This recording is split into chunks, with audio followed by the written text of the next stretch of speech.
console. And what's this, Dad? I'm like, oh, it's a band I used to be in. Let's listen to it. And now, like, every time we get in the car, it's like, let's listen to that. Oh, God. So she's listening to our old country rock band from correct. 2005. That's correct. The CD that we cut. That's correct. There is some really good stuff there. There's like, I told you before, I think there's like, it should have been like a 5-song EP, not a 12-song LP that cost We should have $6,000. We should have just recorded Dive Right In and sent that out everywhere. Yep. Should have just, and then just become like screw country rock, Texas red dirt, all that. Straight up honky tonk. Yep. Dance hall band. Yeah, that would have been smarter. We'd have made a lot more money. Mm-hmm. We could have hired that steel guitar player and that fiddle player. Yep. But we were in our early 20s, so we didn't make great decisions. We had artistic integrity and ideas of what we wanted to be. Well, did we now? No, not so much. We were kind of in it for the money no matter what. Should have found a guy that could sing, though. That would have been great. Would have been a real smart move. Like, the songs are good, but they're not good enough to cover for that. Like, Robert Earl Keen, not a good singer. No, he's not. Not a good singer. I think saying singer is a stretch, and I think he would agree with you. I don't think he would make any claim. But his songs are so good. We opened for him, by the way. When did we open for? At that Brownwood Festival or whatever. Like. Oh, well, we played a different stage across town. You're getting No. Our big claim to fame is that Gary Clark Jr. opens for us. Gary Clark, I always forget that until somebody says it. It's fucking insane. For us. Gary Clark Jr. opened for us at a, like, it was some company. It was the end of, there was a golf tournament. That's right. And then they had like a dinner afterwards. At the Hilton downtown. Yeah. Or the Hyatt downtown or whatever. And like we were in a ballroom and Gary Clark Jr. opened for us. And some drunk guy tried to get Gary Clark Jr. to play a Jimi Hendrix song. A little on the nose there, guy. Yeah. And Gary's like, no, I'm just going to play my set. We get up on stage. He offers to pay him like $20. We get on stage and Mike goes, hey, where's that guy that was here, Jimi Hendrix? I got a Start playing Little Wing or something. I got a wah pedal. We can make this work. I needed $20. I could use $20.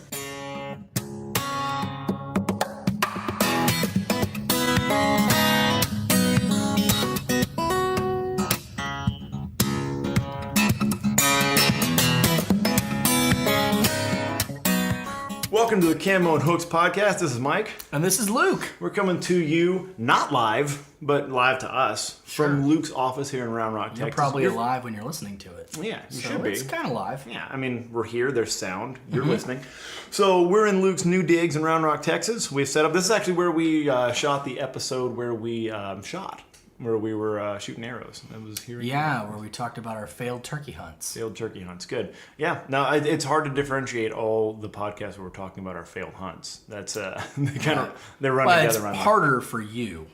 Yeah, it is. Because there's more of those. There's a lot more. At least I'm out there trying, Luke. I'm putting myself out there. It's just nice to be outside. It's just nice to be, in nature and such. Yeah, the constant consolation that we had. Oh yeah, we're outdoors. It's good. I'm getting sunshine.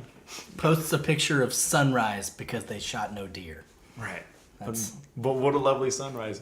It's really just kind of getting the, I just go out there and calibrate my phone camera, really. Is what I'm looking to do. Like, what would be a good shot of a live oak tree? No, I'm just out here testing AT&T's coverage. That's what I'm doing. Works good from this. That's noble of you. So we joke though, but you've been pretty successful as an angler lately. You've been doing a pretty good job. Like you're doing a lot of fishing. Getting out as much as I can. No huge fish. I did catch my personal best a few weeks ago, a whopping 5-pounder, which to most avid anglers. Right. I mean, that's a good fish. Anybody would love to catch a 5-pounder. Nobody's gonna go on a 5-pound fish. Right. Yeah. But it being my personal best as far as that goes, I'm happy about it. Good. So that's cool. Well, it always mildly annoys me when you're happy, but I'm glad that you are. Sure. Yeah, I went fishing up in the Dallas area with my dad, and I caught like 17 pounds of fish in 2 days. Nice. So that was pretty cool, just fishing a local pond up there. It sounded like he had a honey hole that he really was excited about showing you there. He does, yeah. My dad and my uncle have really gotten back into fishing in recent years, and they've got a lot of little neighborhood ponds they go to. And they're always sending me pictures of just big old fish. And I can't find any neighborhood ponds like that here in the Austin area. Not for lack of trying. That's true. You're trying every spot around here. Trying as much as I can. We went to that. I'm starting to turn the corner, like we've talked about. I still definitely say I'm a hunter first, angler second, and it's a distant second. Mm-hmm. But I've got a new rod and reel for me and the boy, and like we talked about, I tried to get into fly fishing, and I plan to. It's just that I think there's steps, there's levels to it. Sure. And I think getting comfortable with the rod and reel, just the concept of fishing, and like I talked about, you made an Instagram post recently, like in the caption I was reading, it's like, I don't know what any of those words that he said mean. Like, I don't know what any of that means. So I barely do. Right. I'm just copy and pasting from other people's. Yeah. But yeah, like I need to figure that stuff out to get into it. But you've definitely gone more full bore into it. And I'm kind of jealous because I'm realizing that, there's a hunting season. And I'm waiting. Exactly. You're going fishing every couple of days. There's no fishing season. You can fish year round. Yeah. Which is awesome. Yeah. I don't. The tickle isn't there yet. But you kind of pointed out to me, like, I haven't caught anything yet. That's probably why. Exactly. It's it's a lot like hunting. If you've never really hunted before, then you're like, what's the point?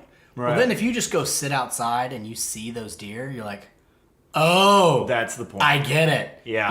And then, I used to be at the point where I was like, if I just catch one fish, that's great. That's a winter day. Yeah. But I'm to the point now to where I consistently catch fish enough that one fish is not enough. Right. Now it's got to be at least two fish. Or a fish of a certain size. Right. And then I think that's the next spot is when when you're catching pounder.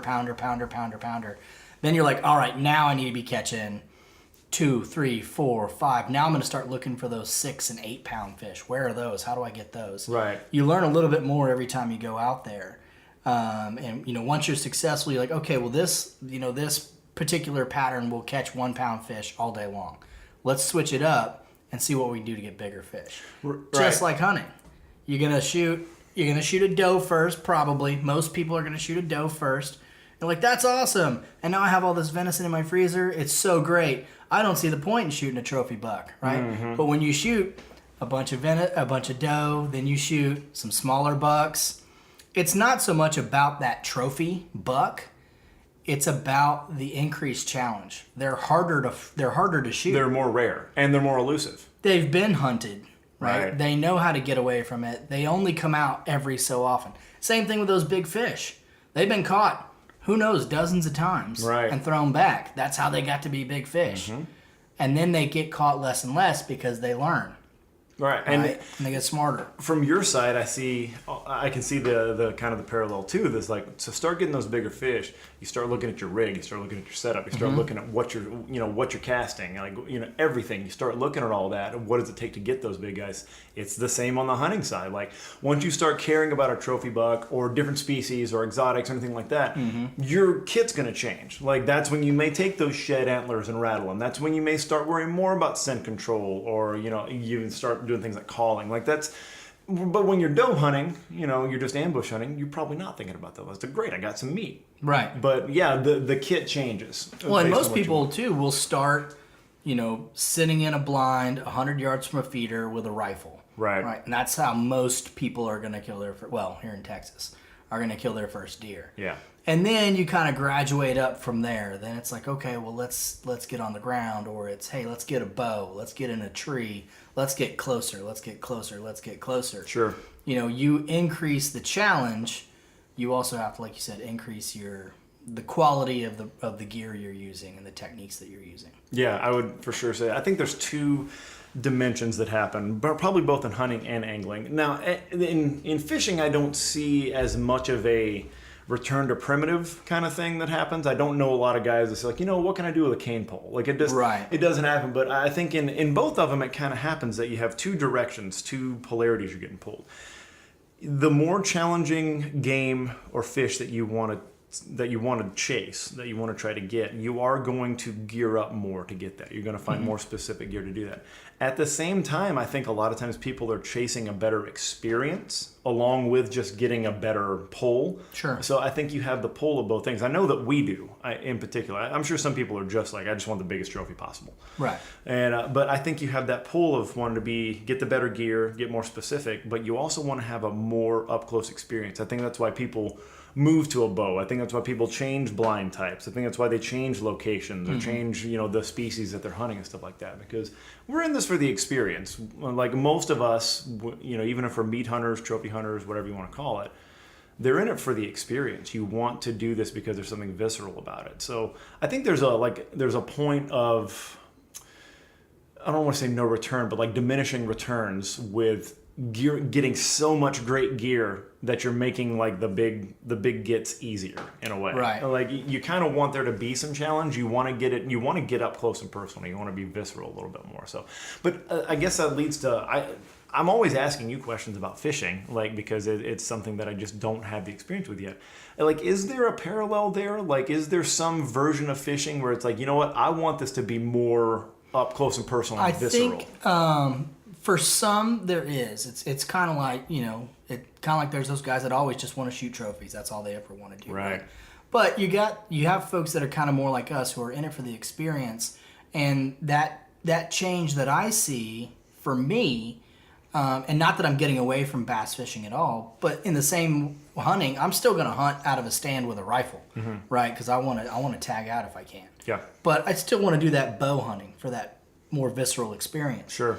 Same thing with fishing. I'm not going to throw away my bait casters and my spinning rods and all my hard tackle, but I want to get more into fly fishing. I see. Fly fishing, and that's not always the progression for everybody. Some people start fly fishing and they never do anything else. But for me, I obviously started bass fishing. I only got a fly rod a year ago. And that is that more visceral experience. I mean, on a fly rod, you're standing on the bank, and it's, you're not in a bass boat buzzing across the water at 70 miles an hour, being able to change spots constantly. Sure. Right, you got to walk up and down the bank. You got to wade through the creek to find those little deep spots where the fish are hanging out. Hopefully see them.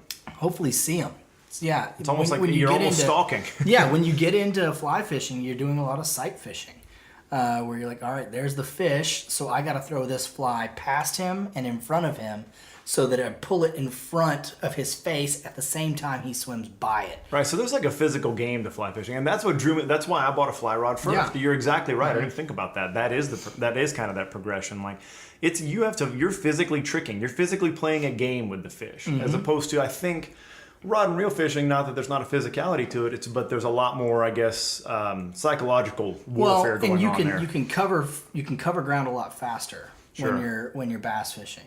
I can stand in one spot and I can do like a rainbow cast, right, where I cast in all the different angles from that one spot.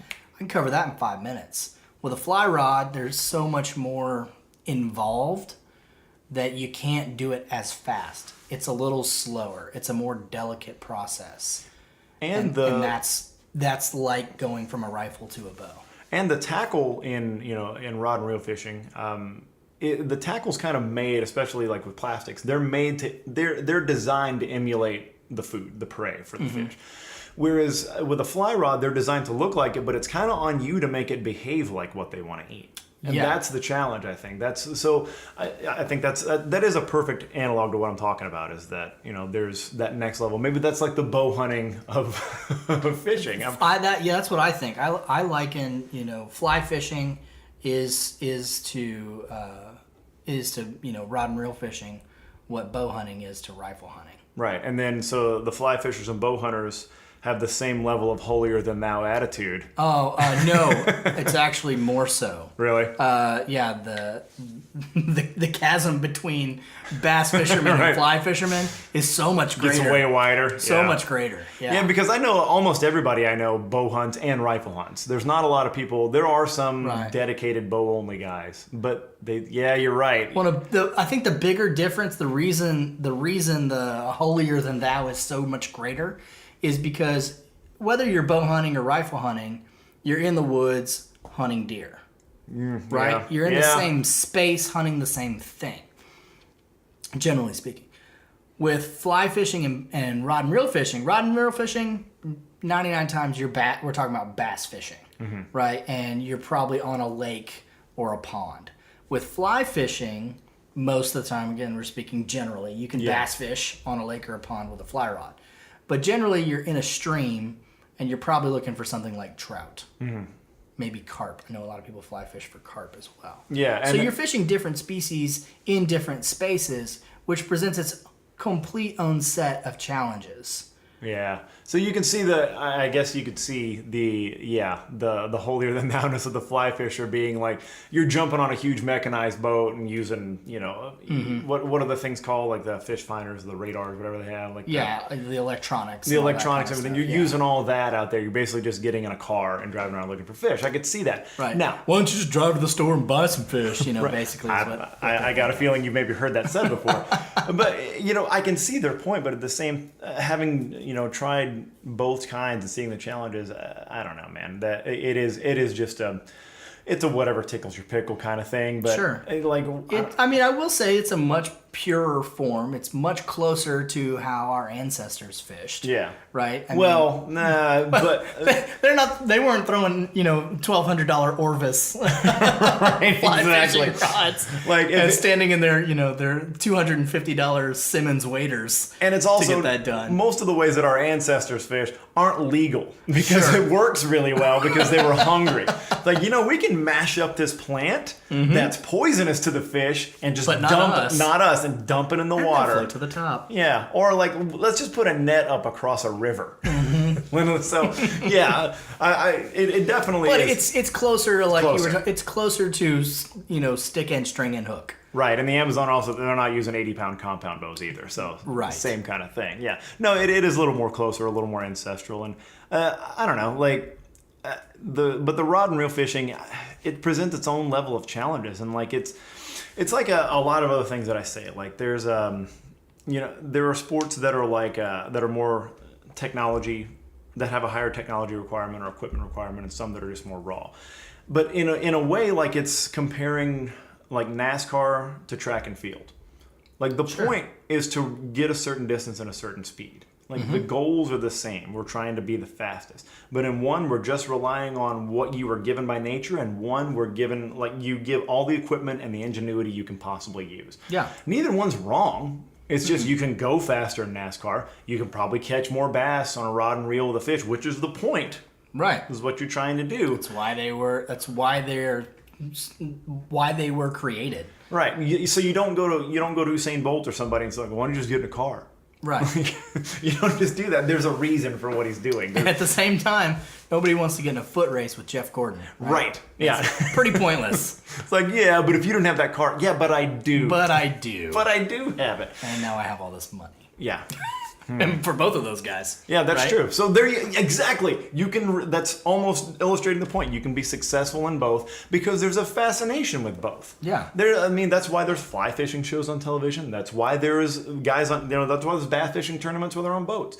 Both are fascinating to people, so people are going to put their money and their interest in both of those things. So shut up. Stop worrying about what everybody else is doing.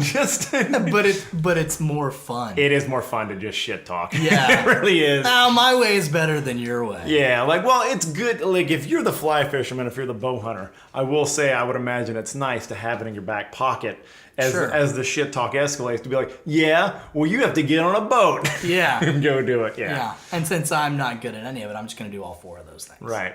Exactly. Or I'll just sit there with my arms crossed and sip my coffee and not participate at all because what am I going to say? I'm pretty good at setting up blinds. I'm not going to do that. Mike's blind consultation service. Oh, God. We need to write that down. That's a good thing we record these because we may have the best. Yeah, I'm just a blind setup. Put it on that tree. That'll be $1,200. It's not a bad gig if you can. Are you going to set it up for me? No, I just consult. Yeah. I'm just a consultant.